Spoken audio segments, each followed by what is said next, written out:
Morning, happy Friday. 10 miles Friday Ascension update. It's actually my second time out here this morning because I was recording earlier on and was kind of looking at various aspects, and I kind of had a rethink about what it is at the moment that is the most prevalent or the most important thing that we're looking at. And the answer keeps coming back to me again and again. It's compassion. Okay, now we have just experienced, or are in the process of experiencing, the most turbulent periods of our lives. I mean, obviously over the course of our incarnations we've all had personal circumstances which have forced us awake or allowed us to wake up in kind of our own kind of set of circumstances. But at the moment everything around us is changing. Now, by the time we get to the winter solstice, we will have 1 year left of the first decade of the 20-year period of change. So since the beginning of the cosmic moment, since the beginning of the push for Gaia to move from third dimensional to fifth dimensional in such a short space of time, we've actually nearly done. We're nearly at the halfway mark. We're at the point now where change is inevitable. Change is something which we are all experiencing on our ascension pathway, and we're not really being given any options for it anymore. It's funny because for years and years we've all gathered together in ascension classes, be they kind of together as big groups listening to a teacher or a speaker, or reading books, or online, or just simply gatherings of like-minded souls. And we've wished for change, we've pushed for change. Everything that we've done for ourselves and for that of the betterment of this planet has all been about asking for this goal, this dangling golden carrot at the end of the tunnel, the fifth dimension, the target point. And now we're nearly halfway through. We are actually starting to see the tangible results of A, what we've wished for, and B, what was already decreed to occur many thousands of years ago, when all of us and the higher realms and all of the beings that live and work with planet Earth decided that this would be the time, this would be the date, this would be the period where everything changes from its previous form into its higher form. So here we are now, we're very nearly slap bang directly in the middle of that shift. This is the most turbulent point. Okay, this is the point where everything is beginning to change. Everyone knows it's beginning to change. Even the people that aren't keyed into the change are aware of it occurring, but on a completely different platform of understanding. And we've got no real idea of where it's going, what shape it's going to present itself in, even what life is going to be like next week. And this is what we've been dealing with now for, I reckon it's going to be 2 years. It's going to be 2 years of this intensive shifting come this December. I really started to see the kind of the sparks flying in the winter solstice in 2019.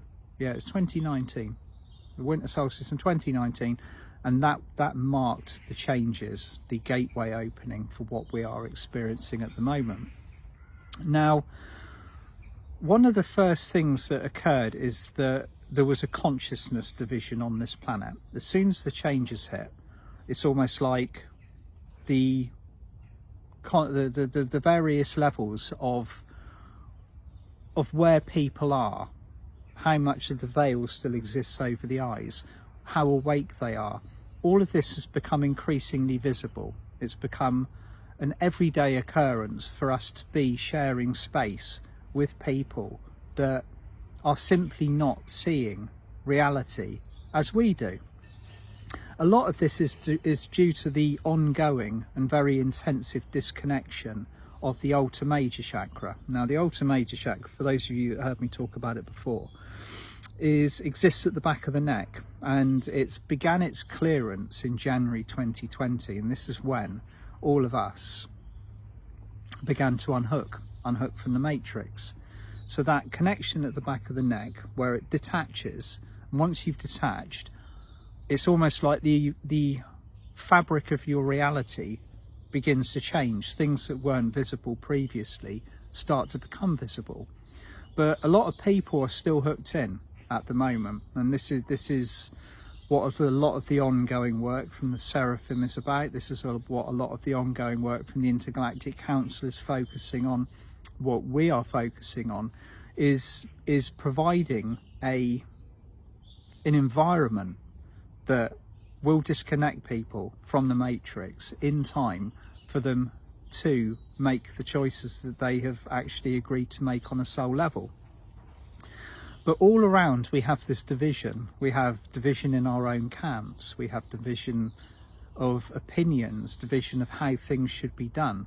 And most of all, a kind of like almost the only way to describe it is almost like a searing, the way I see it or the way I feel it or perceive it, is almost like a searing contempt held amongst a lot of people for those that aren't on board, those that aren't waking up at the moment, those that haven't kept up or haven't chosen to keep up. And I think where we're going to be looking at, what we're going to be looking at very much over the next month, 2 months, 3 months, moving into the next half a year or so, which would bring us into spring 2022, is the visibility, the kind of how this stands out to us is going to be shouting even louder. So it kind of begs the question, how do we deal with this? How are we dealing with it at the moment? How are you dealing with it? How am I dealing with it? What is our day-to-day reactions? What are our day-to-day responses to those people around us that are triggering us, that we wish to see? Okay, all right. Oh no, I described that wrong. How are we responding to those that we believe should be seeing what we are seeing? How are we treating them? How are we interacting with them? What energy are we sending from our hearts to them, especially if they're in positions of what we would regard as there's this kind of almost dangerous authoritarian kind of. It's very fashionable at the moment for the authorities to be flexing and exerting their pressure upon the masses in order to attempt to control them, even though if you were looking at it from an etheric viewpoint, the awakening around this planet looks like a bushfire in the driest part of the mountains. Where, if you imagine a hot country, say Greece or Portugal, that's been cooked by the sun all summer, and all of a sudden one part of it gets lit and the whole thing just goes up in flames. Those of you that live in those areas will know how a wildfire spreads. And at the moment, the awakening around this planet is spreading like that. It is uncontrollable, it's unstoppable, it's tearing through the realities that are shared by various levels of consciousness. And we've been pushing this, we've been fanning the flames. We are the wind that moves these flames even faster. But at the same time, I'm seeing or feeling this continual stoked anger this kind of this division, this expectation of what people should be doing, where people should be, how they should be thinking, how they should be viewing, how they should be treating other people. And for the absolute best and the smoothest and the most beautiful outcome for what we are experiencing at the moment, it has to boil back, it has to come back to the heart, it has to come back to compassion.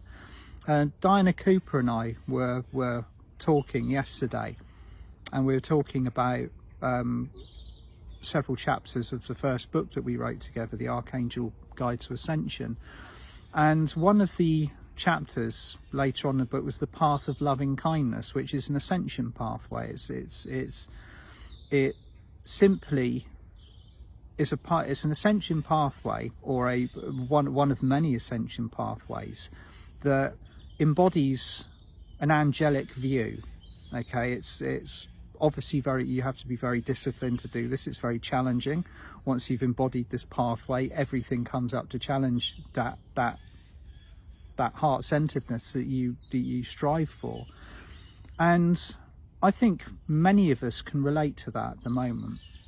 Okay, if you want to know what the best way to navigate what we are experiencing at the moment, it's ask yourself, how would an angel deal with the situation that I'm being presented with? A lot of the stuff that we see and feel and is being thrown at us is very real, it's very tangible, it challenges our survival buttons, it threatens our livelihoods and also our safety, and all of the other things that we, as a group of souls who are evolving above that benchmark of polarity, we are experiencing every single attempt to hold us in that field: fear, control, anger. And it's been in existence for a very, very long time. So if you look at how our beautiful planet has been functioning for the last 10,000 years, it's been functioning via social control, via ego. And in order to get masses of people to comply with an ideology, you have to produce fear of an unknown form. So during, say, the last 2,000 years, has been very much control has been exerted via religious means. So you would have various countries writing about a deity, a figure, a god, who will punish those with, say for the sake of example, hell, if a certain set of rules and regulations or social diktats aren't adhered to. And a lot of these are common sense. A lot of these are things that we should know are right and wrong, but also a lot of them have been written by man. Okay, so these institutions, these very powerful organizations, have written what we have perceived as religion over the thousands of years, and applied them as to the group to create control. And that's very much what's happening again at the moment, but in the form of the unseen enemy that is attacking us. And this is what has promoted this kind of global lockdown, this global fear, is the potential of something which is invisible that will punish us if we do not adhere to the set of rules and regulations. So it's very funny how all of this is coming out again, but in a different form. But many of us, and this goes across the board. If you're a human being, you will have had your compassion and your heart-centeredness, your patience, your trust, and your love-centeredness challenged very much by what we are being presented with at the moment. If you haven't, then it's almost like you need a little bit of a reality check, because to be human on this planet is to embody that humanness. To be human is to acknowledge your emotions, to acknowledge the shadows, to acknowledge the anger, to acknowledge the fear, and work with them. Work with them. Don't treat them as an enemy. Work with them. See where they take you. See what they lead you to. See what comes up, what the blockage is, what the trigger is, what the obstacle is, what the initiation is, and work through it. So at the moment, I'd say that we are unified in our compassion initiation, okay, as a group of souls leading the way into the light. We are now facing what can only be regarded as the ultimate test of our compassion, and the ultimate test of our understanding and our ability to see everything from a higher perspective, because we are constantly having our cages rattled by those that find our freedom, our sovereignty, and our liberation and our higher consciousness a threat to the status quo. So here we are, okay, and this is what the higher realms are very much saying is going to be on our ascension table. What we are going to be kind of the kind of the hymn sheet that we're all kind of reading and singing from is all going to be based upon this collective experience, where it doesn't matter what country we're in, doesn't matter what we're attuned into, it doesn't matter about what is going on. We will all have these tests of our, basically our stability and our compassion and our unity, really prodded quite as much as they can be over the coming months. But this is a good thing, okay, because we can't really justify rolling into the fifth dimension with this elevated consciousness and this wish for a higher form of society if we are not up to speed on the things that really challenge us, really test us. That is why everything around us is occurring as it is, because we're doing it in such a short space of time. If we had longer to do this, it would be a different matter. We'd be learning the lessons over an extended period of time. But you and I and everybody else has agreed to make this jump shift in 20 years. So we've got to experience the really intense short-term effects of what is going to occur over these periods of months. Now, the more of us that are tuned in to a unified vibration and are all thinking of the same results, thinking from the heart, thinking basically with unified in our trust of the universe, then this is going to go smoothly. Okay, I know a lot of us are, including me, over the years, have been expecting the hammer to fall. Like, you know, oh, we're all waiting for it to get worse, waiting things to, like, you know, to go dark, go back to the Stone Ages, all of these other things that are triggering and really rattling our survival cages, because it's in the back of everybody's mind. It's not just in the back of our minds, it's ingrained into our DNA that this is what human beings experience when there's a shift of societal structures. But it doesn't have to be that way, and this is what is very important for the game plan at the moment, is to remain in love, remain in compassion, remain in kindness, and remain above that benchmark of polarity, even when challenged. And I mean really challenged. It's coming to our doorsteps. Instead of actually kind of like choosing to engage with it, where we go out and we find it, it comes to us. It's every part of the society around us is flexing or attempting to hold on to the previous way that it existed, and it's not. It's the things that don't work are disintegrating out, and the things that do work are already in place. The structures energetically are just simply there for us to move into. But while we have a vast mixture of us on planet Earth.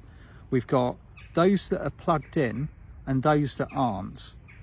And the only way to unplug people, the only way to remove that veil from the third eye, to remove that attachment from the Ultra Major chakra, and bring everything into this unified sea of love, is via compassion. We're not going to do it by anger. We're not going to do it by shouting or tearing things down or setting fire or going to war. That's exactly what we're being invited to do.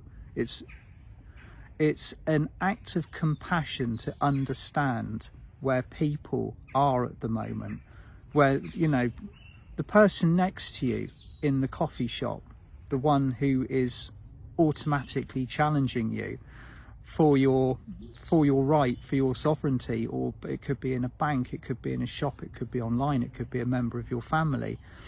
This is somebody who ultimately is looking to you to lead the way, okay? Not fight with them, not be drawn into this fear, this field of anger, which is very, very intense. That, you know, anybody who's still plugged into the old way, into the old matrix, is incredibly fearful. There is this vibration of fear and control that is amplified. It's deliberately amplified. They've worked very, very hard to keep it that way. So to alchemize that, the opposite of fear is love, okay? Love, compassion, strength. It doesn't mean you've got to be a pushover, okay? Being compassionate doesn't mean being soft, being walked over, being a doormat. It means being strong, acting out of compassion. So in a lot of cases, you might be finding that you are having to do things out of compassion, which may appear to be wronging the other person, but it's not. It's all about the energy with which it is applied. Oh, Mr. Bug. And it's all about the energy with which you apply yourself to the situation. So, compassion. This is what I received as the message from the higher realms this morning, is as we enter this phase, as we are engaging in this very intensive retrograde filled month of October. I think so. Two of the important, two big retrogrades finish on the 18th. Things start going stationary, and one of them is Mercury.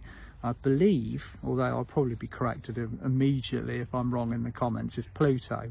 Okay, and once things start moving, once that bit of pressure is released, we feel it. It's like, oh, it's relief.